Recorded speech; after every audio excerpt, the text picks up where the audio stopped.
Tiziano, Giorgione, Tintoretto, Veronese, los grandes venecianos. Hoy les esperan 30 minutos de belleza concentrada y una historia fascinante sobre 5 grandes genios del Renacimiento veneciano. ¿En qué se diferenciaba la escuela veneciana? La cuna del Renacimiento se considera Florencia, donde trabajaron verdaderos monstruos como Botticelli, Leonardo da Vinci, Miguel Ángel y Rafael. En otro video hablé de esto y dejaré el enlace en la descripción. ¿Cómo surgieron tantas escuelas de pintura en una Italia pequeña al mismo tiempo? Esta historia será fascinante, sírvanse té. Todo se debe a la ubicación de Venecia, una ciudad marítima construida sobre varias islas unidas por puentes.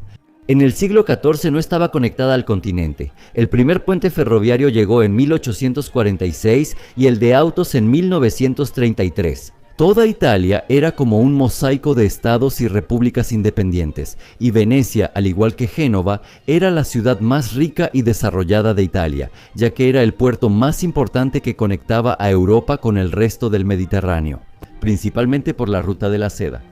Fue precisamente por esa ruta que la peste llegó a Europa en el siglo XIV, acabando, según estimaciones, con entre el 30 y el 50% de la población de todo el continente.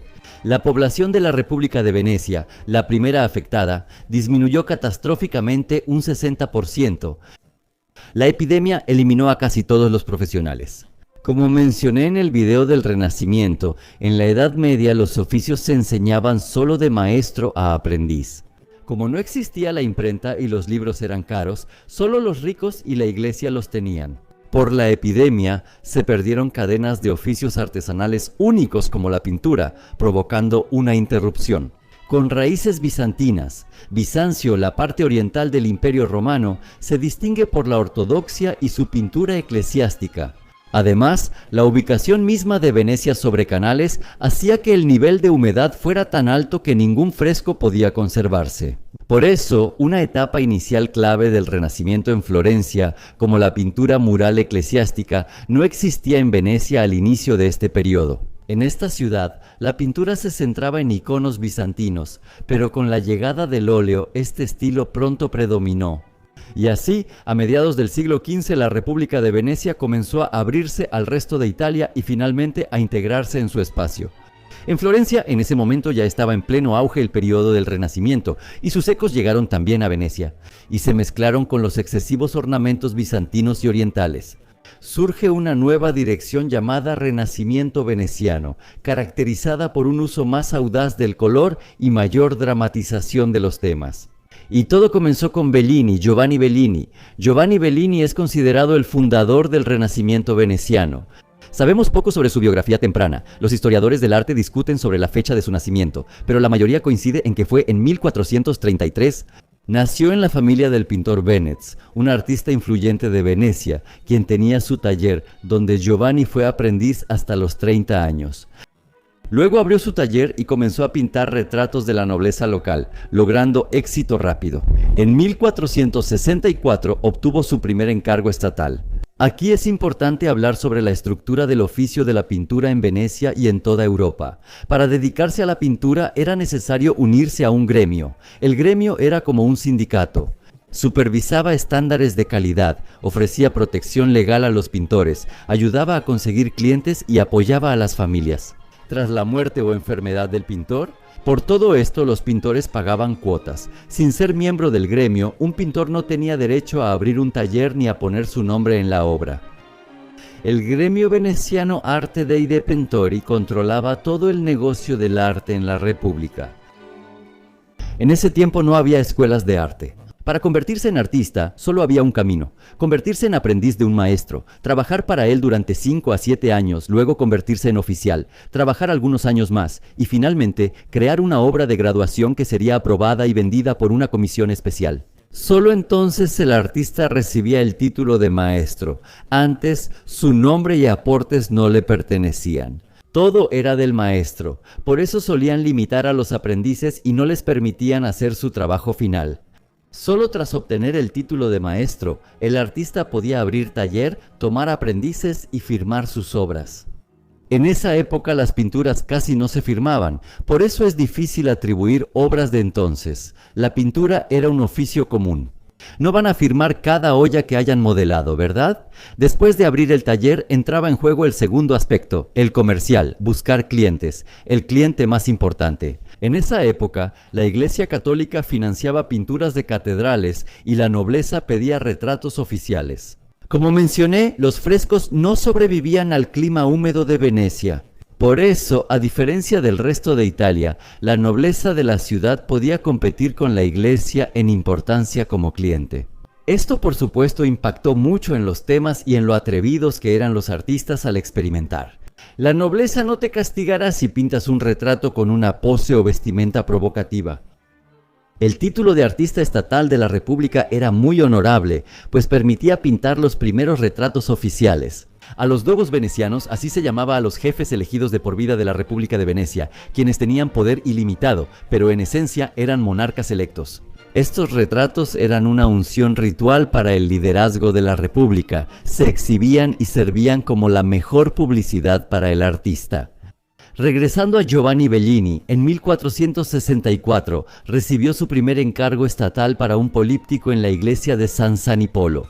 El trabajo le tomó 4 años completos y después de eso viajó mucho por los alrededores de Venecia y practicó la pintura de paisajes, y esa poderosa habilidad pronto se convirtió en su superpoder.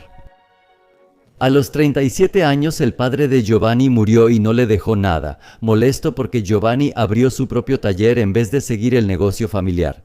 Entonces Giovanni tendría que esperar la muerte de su padre para ser maestro. Además, todos los artistas talentosos son muy ambiciosos. En 1474 Bellini es nombrado pintor oficial de la República y en 1776 llega a la ciudad el siciliano Antonello de Messina, tras regresar de Milán. Él lleva a Venecia la técnica de la pintura al óleo, aprendida en Milán de pintores flamencos. Antes, los pintores usaban témpera, pintura de yema de huevo con pigmentos. La témpera se secaba rápido y no dejaba transiciones suaves, mientras que el óleo tardaba días en secar. Podían hacerse semitransparentes, permitiendo superponer capas y mezclar colores en el lienzo, logrando transiciones imposibles con témpera. Fue precisamente esta técnica, llamada sfumato, la que desarrolló en Florencia Leonardo da Vinci. En ese momento, en Florencia trabajaban los 4 grandes maestros del Renacimiento italiano: Leonardo da Vinci, Botticelli, Miguel Ángel y Rafael. El Alto Renacimiento en Florencia iniciará en 15 años, pero el Renacimiento temprano ya termina y la Revolución ya comenzó. Recuerden que en Florencia los artistas están enloqueciendo por la nueva perspectiva lineal. El efecto de la convergencia de las líneas de perspectiva hacia el centro, que creaba volumen en la composición, lleva la imagen del cuerpo humano a la perfección anatómica. Aprenden a manejar luces y sombras complejas, logrando pinturas más realistas. En Venecia, por su aislamiento, solo se enteraron superficialmente. Eran tiempos distintos. Un vuelo moderno de Venecia a Florencia antes tomaba una semana o más. Si en Florencia creaban algo hermoso y avanzado, para verlo había que ir hasta allá. No se podía trasladar un fresco y la pintura al óleo era reciente, así que los pintores de Venecia solo se enteraban de novedades por rumores, grabados sin color o cuando maestros foráneos llegaban y compartían secretos. Eso pasó cuando Antonello Messina llegó a Venecia y compartió con Giovanni Bellini la técnica del óleo y algunas habilidades. Luego Bellini hizo el altar de Pesaro con esta técnica. Luego, las pinturas al óleo resistentes a la humedad se popularizaron entre pintores venecianos, marcando el inicio del Renacimiento temprano en Venecia. Giovanni Bellini será el fundador del Renacimiento veneciano. Aprendió perspectiva lineal con grabados en blanco y negro, pero no logró la misma maestría al representar el cuerpo humano. Él plasmará en sus obras la experiencia visual de sus viajes por Venecia, incluyendo paisajes, fortalezas y cielos detallados. Sus retratos y figuras mantendrán una mezcla ingenua de estilos gótico y bizantino, bidimensionalidad, sombras primitivas, posturas poco naturales, pliegues anticuados y expresiones faciales distantes. Muchos jóvenes artistas aspiraban a entrar en su taller, el más famoso y rico de Venecia en ese momento. La mayoría de los genios de la próxima generación pasarán por esta escuela. En 1483, Bellini fue designado pintor oficial de la Serenísima República de Venecia y quedó exento de impuestos. Tras 1507 empezó a pintar la sala del Gran Consejo en el Palacio Ducal. Aunque Bellini estuvo muy ocupado en sus últimos años, la mayoría de sus obras no se conserva. En 1507 murió Gentile Bellini y dejó a Giovanni un álbum de bocetos de Jacopo pidiendo que terminara su pintura inacabada, el Sermón de San Marcos en Alejandría. Esta condición fue debidamente cumplida, literalmente, justo antes de su muerte. Murió en 1516 a la edad, notable para su tiempo, de 83 años. Giorgione. El segundo genio del Renacimiento en Venecia por fecha de nacimiento fue Giorgione, nacido en 1477. Durante el apogeo de Bellini, entró como aprendiz de Bellini y su primera obra conocida apareció en 1497. Se sabe poco sobre la vida de Giorgione. Murió en 1510 antes de cumplir 33 años. Pero en ese corto periodo logró dar un paso tan grande como Leonardo da Vinci en Florencia. 20 años antes que él, abandonó la canonicidad y rigidez del estilo bizantino y adoptó de su maestro la técnica de pintar paisajes al fondo. En 1500 da Vinci visitó brevemente Venecia para ofrecer sus planes de defensa. Se reunieron por poco tiempo. Leonardo no llevaba pinturas, pero solía compartir sus conocimientos. Vean mi video sobre el Renacimiento italiano. No dudo que, aunque Giorgione no vio las obras de Leonardo, conversaron mucho sobre la técnica del esfumato creada por Leonardo. Leonardo pudo hacer bocetos que Giorgione vio. Luego, las pinturas de Giorgione y Bellini cambiaron. En ellas surgieron las mismas transiciones sutiles de color posibles solo al aplicar varias capas de pintura semitransparente. En 1504 Giorgione realizó la obra de altar encargada, la Madonna de Castelfranco, destinada a la capilla de la noble familia Costanzo, en la Catedral de Castelfranco Veneto. En 1508, junto con Tiziano, de quien hablaré más adelante, realizaron frescos exteriores por encargo del Senado de Venecia. Los edificios del patio alemán Fondaco dei Tedeschi en el Gran Canal fueron una experiencia única para Venecia, una ciudad con un clima húmedo, desfavorable para las pinturas al fresco. Desafortunadamente, la experiencia no tuvo éxito, solo ha sobrevivido un pequeño fragmento hasta nuestros días. Aunque su carrera fue breve, en las últimas obras de Giorgione ya se notaba el espíritu del Alto Renacimiento. El ser humano como centro de la unión armoniosa con la naturaleza, la representación de la naturaleza divina del hombre, no a través de los cánones y atributos eclesiásticos, sino a través de la manifestación de su principio divino interior. Ese mismo humanismo que en ese momento estaba literalmente desgarrando Florencia en pedazos, Giorgione, sin ver las obras de los grandes florentinos, dio un gran salto y superó los 20 años de retraso de Venecia. Pero aún así, hombre, a sus cuadros les falta algo, ¿estás de acuerdo? Les falta realismo, sombras, y eso hace que sus pinturas sean en parte bidimensionales, planas, pero eso lo va a corregir Tiziano. La interpenetración de dos mundos y la armonía celestial y terrenal se expresó en una obra maestra de Giorgione, considerada de las mejores en la historia del arte. Venus dormida. En la pintura se muestra a la diosa desnuda, tranquilamente dormitando bajo un árbol, ya que permanece invisible para las personas. Un ánimo similar se percibe en otra famosa pintura de Giorgione, Concierto campestre, finalizada tras su muerte, como Venus dormida. Su amigo Tiziano, él murió en 1510 durante una nueva epidemia de peste.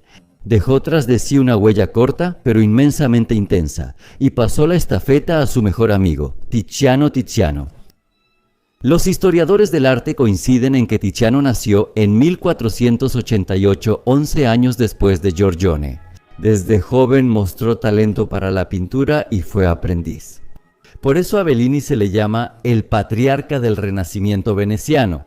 En el taller se hizo muy amigo de Giorgione y al ser más joven siguió mucho su estilo e incluso terminó sus últimos trabajos inconclusos como la Venus dormida. En el taller del principal pintor de Venecia, junto a Giorgione, realizaron los frescos exteriores de la casa alemana en el Gran Canal. Hasta su muerte, Tiziano siguió a la sombra de su colega mayor tras la muerte de Giorgione en 1510 y Bellini en 1516. A Tiziano simplemente ya no le quedaban competidores, así que solicita el título de pintor oficial del Estado, el cual obtiene, convirtiéndose en el principal pintor de Venecia a la edad de 28 años. La etapa inicial de Tiziano refleja una marcada influencia de Giorgione. Sin embargo, en este periodo ya se manifiesta su estilo individual, con una representación más realista del cuerpo humano y un virtuoso manejo del claroscuro. En este periodo pinta retratos, escenas bíblicas, mitológicas y madonas, incluida la famosa mujer con espejo, y el amor celestial, el amor terrenal. Y en 1545, él es el primero de los maestros venecianos en finalmente salir de Venecia hacia Roma, donde pinta retratos del propio Papa y puede estudiar en persona las obras de Rafael y Miguel Ángel. Esto completa su perfeccionamiento como artista del Alto Renacimiento. Sus pinturas muestran sombras profundas y cuerpos humanos más creíbles y complejos.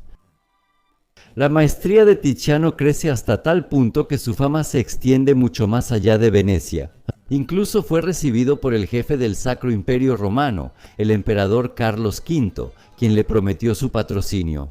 Durante su segundo encuentro, que tuvo lugar en Bolonia en 1533, el emperador elevó a Tiziano al rango de conde, con el título de conde de Palatino y caballero de la Espuela de Oro.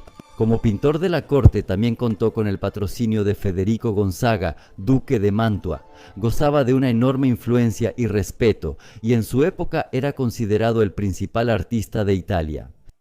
Tiziano creó una técnica especial. En vez de imprimir el lienzo con pintura blanca, usaba color, generalmente rojo, para que al transparentarse bajo las capas de pintura aportara calidez a la obra. Tras la imprimación, aplicaba literalmente de 3 a 4 pinceladas grandes y precisas que marcaban el cuerpo humano, una para la cabeza, otra para el cuerpo, los brazos y las piernas, y lo dejaba así durante varios días para evaluar el resultado. Los testigos dicen que siempre era tan preciso que con esas 4 pinceladas ya se podía adivinar la postura, el género e incluso el estado de ánimo del personaje o la heroína. Los lienzos. Los admiradores de Tiziano intentaban comprar estos bocetos como prueba de su genialidad. Luego Tiziano agregaba semitonos, detallaba elementos y sombras y al final difuminaba todo siempre con los dedos. Si veía imprecisiones, raspaba el lienzo sin piedad y no permitía improvisaciones. Él pensaba que el arte requería preparación y no era espontáneo. Sería interesante oír su debate con los impresionistas, que siglos después hicieron de la espontaneidad la norma en la pintura. Tiziano decía que en la pintura solo hay 3 colores, rojo, negro y blanco, y si pones atención, casi todas sus obras están compuestas por tonos rojo-marrón. Tiziano decía que para ser pintor solo hay que conocer 3 colores, blanco, negro y rojo, y usarlos conscientemente. La célebre María Magdalena Penitente fue pintada en 1565, cuando el artista tenía 78 años. Noten cómo se diferencia de las primeras obras de este tipo, no solo por la paleta rojo-marrón, sino también por su ejecución. Aquí ya hay sombras profundas y naturales. Noten que la mitad del rostro está casi oculta, típico de la luz contrastante como la de una vela en el taller, algo que en sus obras para Roma no hacía. ¿Eso distingue al Renacimiento de la tradición bizantina medieval? Y es precisamente la forma en que se aplican hábilmente las sombras lo que crea el volumen realista y la textura. Tiziano se volvió tan influyente y famoso que su fama se extendió mucho más allá de Venecia. El emperador Carlos V y su hijo Felipe II le encargaron retratos. Colaboró con familias principescas, patricios, banqueros y militares. Un retrato suyo costaba de 500 a 700 ducados, mientras que en Venecia una buena casa valía 300 ducados. Durante la mitad de su vida, Tiziano fue el pintor más famoso y respetado de Italia y Europa, y gracias a su título nobiliario podía negociar de igual a igual con monarcas y nobles. En sus últimos años, Tiziano, ya reconocido como genio, cambió de nuevo su estilo. Y vuelvo a llamar su atención sobre el hecho de que el estilo de un artista cambia de inmediato en cuanto deja de depender del dinero de los clientes. Lo notamos al ver a Claude Monet, Picasso, Goya y Degas. En sus últimos años, la pincelada de Tiziano se vuelve menos cuidadosa e incluso descuidada. Los colores se oscurecen, surge el azul y las sombras se intensifican, mostrándonos a un artista totalmente nuevo, que pasó del renacimiento glamuroso a un estilo sombrío y grunge, similar a las pinturas negras de Goya. La Compasión es la última pintura de Tiziano, realizada en 1576 y terminada tras su muerte por Palma el Joven. Esta obra cerró su carrera. Murió de peste en su taller mientras trabajaba y lo hallaron en el suelo con el pincel en la mano. Para complementar, les hablaré brevemente de dos pintores, los últimos grandes del Renacimiento veneciano, que vivieron y trabajaron casi al mismo tiempo, siguiendo a Tiziano, pero con enfoques muy distintos en el uso de sombras. Ellos son Tintoretto y Veronese, y sería muy interesante si escriben en los comentarios cuál de ellos les gustó más.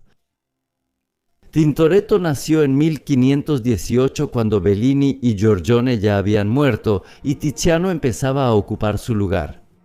A los 12 años Tintoretto fue aprendiz de Tiziano. Solo 10 días luego Tiziano, por razones desconocidas, se negó a seguir enseñándolo. Hay dos teorías. Unos creen que Tiziano veía competencia en el joven, otros que sus estilos eran muy distintos y por eso Tiziano no quiso enseñarle. Pero a mí me parece que un chico de 12 años todavía no puede tener un estilo propio, y definitivamente un adolescente así no puede ser una amenaza para un Tiziano tan experimentado. Tiziano, estando en la cima de la fama, debe ser muy exigente con aquellos a quienes acepta como aprendices. Tintoretto probablemente solo no aprobó el periodo de prueba de 10 días. No sabemos si después estudió con alguien o fue un genio autodidacta. En 1539, con 20 años, ya pintaba fachadas en Venecia y luego comenzó a hacer cuadros. A pesar de su fallido aprendizaje, Tintoretto adoraba a Tiziano y aprendió mucho de él. Como Tiziano, dominó el modelado en cera y arcilla usando esas habilidades para crear sus cuadros con modelos tridimensionales.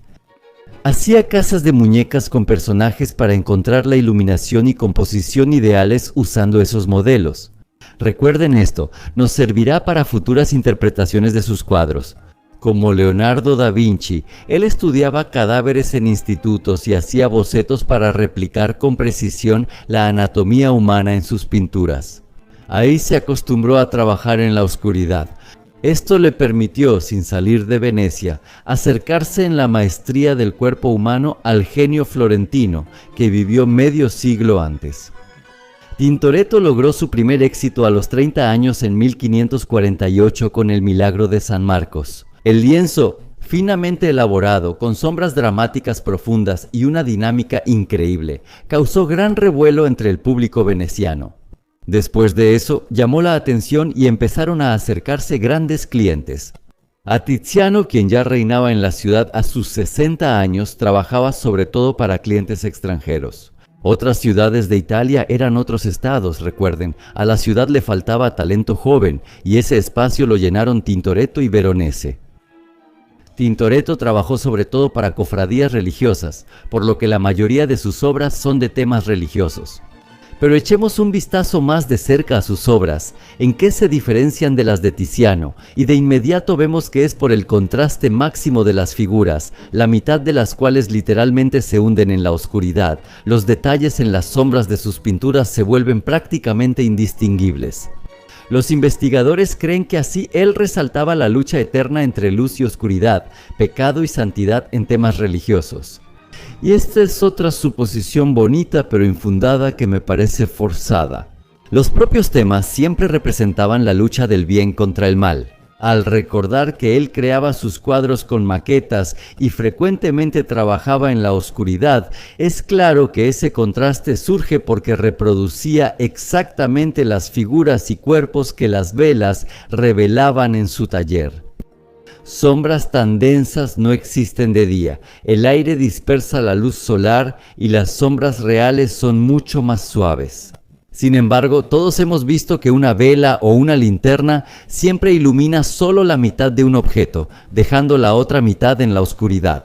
Y si prestas atención, verás que este efecto lo vemos en las pinturas de Tintoretto, y resultó que por la noche, las figuras humanas contrastantes, colocadas en un paisaje diurno, añaden mucho dramatismo a la trama. Tintoretto no le gustaba viajar y casi no salía de Venecia, salvo por 2 viajes a Roma y Mantua. Con los años, el artista se convirtió en el jefe de una gran familia. Tuvo 8 hijos. Dominico y Marietta ayudaron a su padre desde niños y luego también fueron pintores. Tras la muerte de Tiziano en 1576 fue nombrado principal pintor de Venecia. Él no buscaba fama ni riqueza, a menudo trabajaba por poco dinero, pero logró igualar a los titanes del Renacimiento y su pintura fue la culminación lógica del Renacimiento veneciano. Junto con Veronese, murió en 1594 a la edad de 75 años, dejando uno de los legados más poderosos del arte veneciano.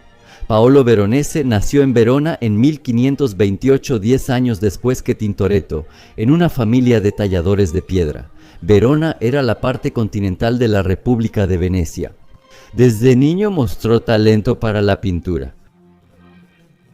Antonio Bodile, veneciano no muy talentoso pero pintor aceptable, cuya hija luego se casó con él.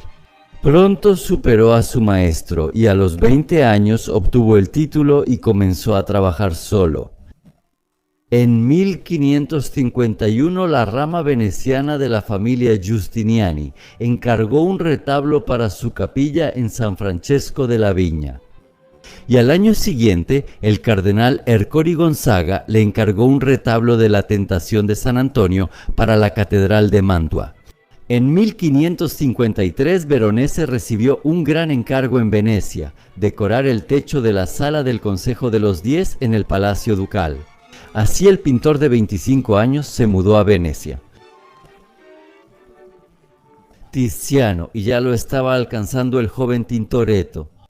En 1556 recibió su primer gran encargo en Venecia, decorar la sacristía y techos de la iglesia de San Sebastiano. Allí creó un ciclo de pinturas únicas vistas desde una perspectiva de abajo hacia arriba. Después pintó la historia de Esther en el techo de la iglesia de San Sebastiano y recibió un premio de Tiziano por estas obras. Esto de inmediato lo puso en la élite de Venecia. Así, un joven pintor de una ciudad provincial, gracias solo a su talento, ascendió a la cima del mundo del arte de la ciudad. Veronese y Tintoretto no eran enemigos, solo tenían una competencia profesional. Sus estilos eran tan distintos que los clientes elegían al que preferían. Más adelante lo analizaremos. Y en 1562 le encargaron el cuadro más grande de su carrera. Fue encargada por los monjes benedictinos para el monasterio de San Giorgio Maggiore, en una pequeña isla del mismo nombre frente a la Basílica de San Marcos en Venecia. Insistieron en que fuera enorme, de 66 metros cuadrados, que el pigmento azul contuviera el precioso lapislázuli y que tuviera muchas figuras. La pintura muestra varios retratos, entre ellos los de Tiziano, Tintoretto y un autorretrato de Veronese. La escena representa el primer milagro realizado por Jesús, convertir el agua en vino. En la boda de Caná, así se llama, la boda de Caná. Y aquí, fíjense en lo hábilmente que maneja las sombras. No solo aplica las sombras de un lado, sino que además lo hace de manera sumamente meticulosa. Si una columna, objeto o persona bloquea la luz, la parte afectada de la persona o su rostro queda en sombra. Les mostraré sus pinturas, pongan atención a esto. El artista se apasionaba por el juego complejo de luz y sombra, intentando reproducirlo minuciosamente, lo más parecido a la realidad. ¿Notan lo distinto que es esto respecto a la luz y sombras simples y primitivas, comparado con Veronese y Giorgione, precursor del Renacimiento veneciano? A diferencia de las sombras dramáticas de Tintoretto, sus sombras narran una historia y nos muestran la ubicación de objetos y fuentes de luz en la escena, en mi opinión, dando vida sorprendente a lo que ocurre ante nuestros ojos. Y en 1573 Veronese terminó otra gran pintura, 12 por 5 metros, que reemplazó una obra del propio Tiziano que se había perdido en un incendio. La pintura se llamó primero La Última Cena, pero la Inquisición exigió cambiarle el nombre. Hace 10 años Veronese creó las bodas de Caná y añadió muchas figuras en la pintura. Decidió repetir su enfoque aquí también, pero La Última Cena es una de las escenas eclesiásticas más sagradas y la Santa Inquisición llamó al pintor a juicio, declarando que Jesús prácticamente se perdió en la pintura, que el artista relegó a la estrella al fondo. Eso huele a legalismo. Veronese explicó a los inquisidores que los pintores se permiten las mismas libertades que los poetas y los locos cuando cuentan sus historias.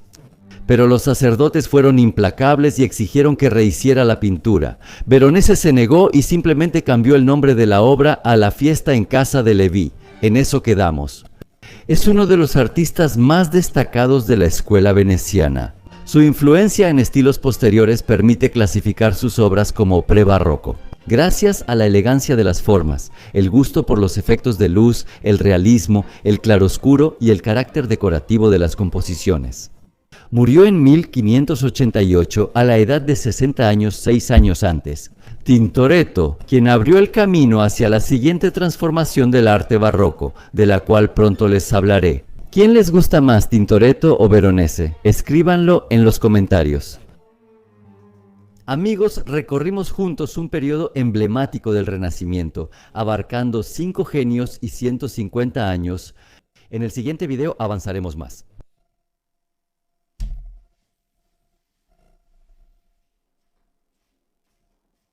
Es una historia increíble, ¿verdad? Les pido un favor. Hago este canal solo y cada video me lleva mucho trabajo, por eso salen tan pocos. Juntos estamos creando el mejor canal de arte en Runet. Sin duda su apoyo me sería muy útil. Suscríbanse y apoyen con donaciones en YouTube, Boosty o Patreon, aunque sean pequeñas.